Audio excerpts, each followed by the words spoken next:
Kaya pa parang grabe makatawa si ate, no? Okay, no? So, ako po ay factory worker, high school graduate, and I'm a mega introvert. So, mahihayin po ako, di po ako nagkipag-usap sa mga tao. And that time, nung na-present po sa akin yung negosyo na ganito, no? Kagaya nyo rin po ako. First time guest, duda. Malamang iba sa inyo, duda. Di ba? And why? Kasi po matagal ng nagnegosyo yung parents ko. No? 15 years. And for how many years na nagnegosyo yung parents ko, no? Gagawin nilang umaga yung gabi. Sobrang sipag nila. Okay? And kaya ayoko ng business. Kasi bakit? Naubos yung oras nila sa business pero halos wala silang time sa amin. Nakaka-relate ba kayo sa gano'n? Diba? And alam mo, I realize, teka, parang ayoko nung gano'n. No? Pag hindi ako nagtrabaho, walang kita.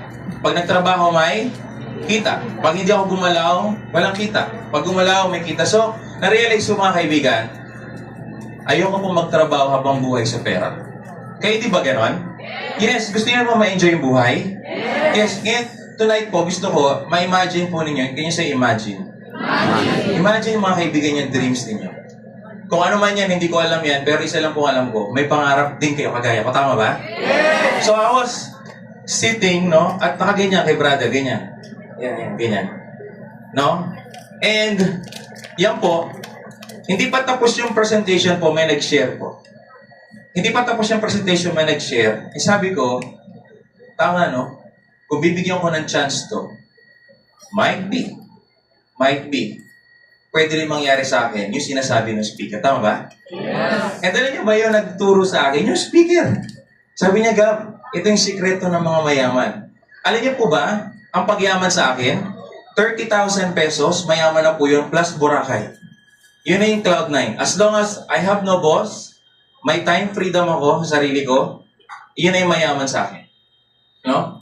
Tanong ko po sa inyo, sino po dito ang gusto umasenso? Taas ang kamay. Ayan, no? Ay, dami ah. No? Kasi may iba pag tinanong mo, taas ang kamay na gusto umasenso. Okay, no? So, nag-decide ako mga kaibigan. Wala po akong pang-register, pero ginawan ko po ng paraan. Why? Pag gusto may, pag ayaw maraming, and ginawa ko po yung business yan po, no? Nag-invite po ako. Okay, ladies and gentlemen, may mga taong ayaw nila sa ganito. And it's okay. We are here not to convince you. Hindi po kami nagko-convince sa mga VIPs to. We're not convincing you.